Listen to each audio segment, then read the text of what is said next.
सुबह सुबह के 6 बजे थे। सड़क बिल्कुल सुनसान थी और शैलेश प्रजापति अपने रोजाना मॉर्निंग वॉक पर निकले थे, लेकिन उन्हें अंदाजा भी नहीं था ये उनकी जिंदगी का आखिरी मॉर्निंग वॉक होने वाला है। तभी पीछे से आती है एक पिकअप ट्रक और अचानक शैलेश प्रजापति की ओर बढ़ती है तेजी रफ्तार से और एक ही झटके में शैलेश प्रजापति को उड़ा देती। सबको लगा ये तो सिर्फ एक एक्सीडेंट है, लेकिन एक्सीडेंट के पीछे छिपा था एक ऐसी साजिश जिसमें शामिल थे वो लोग जिन पर शैलेश सबसे ज्यादा भरोसा करता था। नमस्कार दोस्तों, मैं सर्वेश। आज मैं आप सभी को ऐसी घटना सुनाने जा रहा हूँ जिसे सुनने के बाद आप अपने ही खास आदमी पर भरोसा करना छोड़ देंगे। दरअसल ये घटना है गुजरात के अहमदाबाद में स्थित high profile society Galaxy Kerala. इस सोसाइटी में बड़े बड़े बिजनेसमैन, पॉलिटिशियन और ऐसी बड़ी बड़ी फैमिली रहती थी और उन्हीं में से एक था Shailesh Prajapati. Shailesh bio profession level contract और साथ में रियल एस्टेट का भी काम करता था। हालांकि शैलेश पैसे वाला तो बहुत था, लेकिन उसका स्वभाव बेहद ही शांत था। 24 जून 2022 यानी कि शैलेश का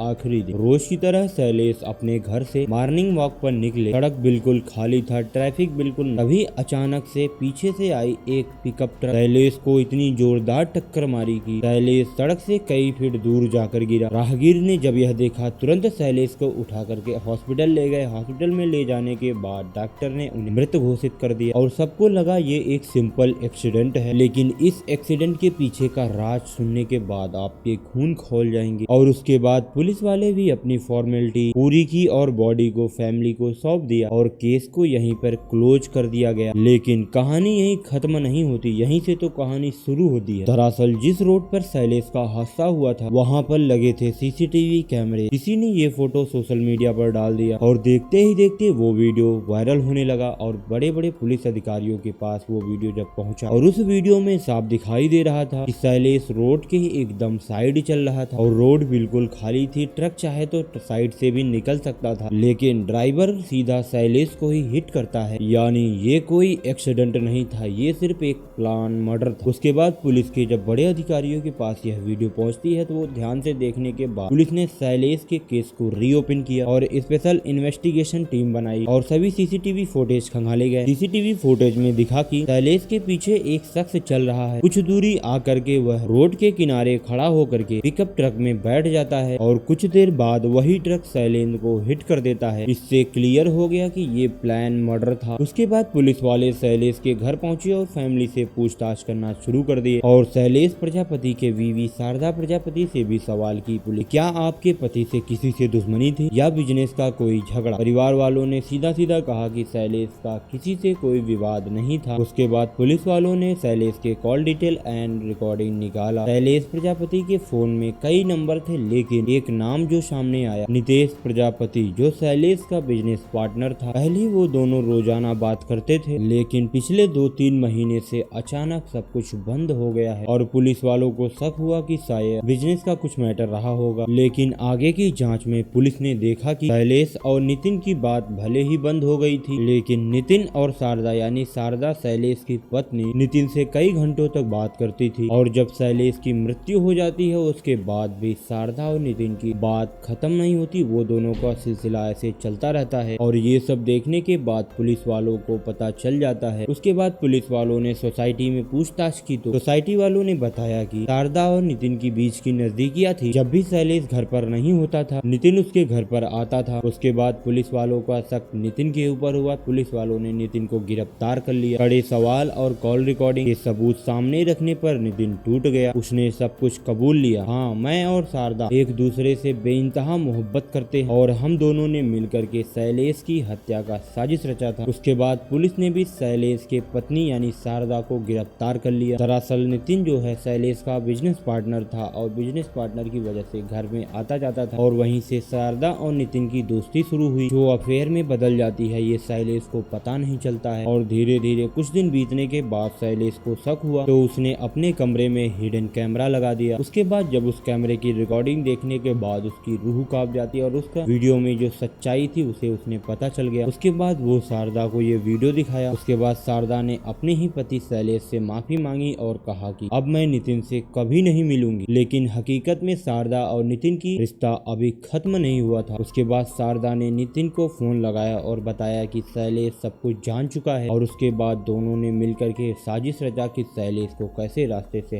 हटाया जाए। उसके बाद नितिन ने शैलेश को मारने के लिए यासीन अंसारी को 10 लाख रुपए दिए। प्लान बिल्कुल क्लियर था कि इसे एक एक्सीडेंट की जैसा दिखाना है। 24 जून की सुबह एक आदमी ने शैलेश को, फिर उसके बाद वह ट्रक में बैठा और तेज रफ्तार से आया और शैलेश को कुचलते हुए चला गया। सोचो, अगर वो वीडियो वायरल नहीं होती तो ये केस हमेशा हमेशा के लिए एक्सीडेंट फाइल में दबकर रह जाता। लेकिन वही सीसीटीवी फुटेज ने सारा राज ही खोल दिया और उसके बाद पुलिस वालों ने नितिन, शारदा और जो व्यक्ति गाड़ी से शैलेश को मारा था उन सभी को गिरफ्तार कर लेता है। उसके बाद अभी भी केस कोर्ट में चल रहा है। कहते हैं ना, गुनाहगार कितना भी चालाक क्यों न हो, सच सामने आने का रास्ता खुद ढूंढ लेता है। शैलेश प्रजापति का केस ये साबित किया कि सोशल मीडिया में सिर्फ अफवाहें फैलाने की जरिया नहीं है, कभी कभी तो ये सबसे बड़ा गवाह बनकर के इंसाफ दिलाता है इंसान। फिलहाल यह घटना यहीं पर समाप्त होती है और ऐसे ही केस सुनने के लिए आप हमारे चैनल को सब्सक्राइब करके वीडियो को लाइक कर देना। चलते हैं, जय हिंद, वंदे।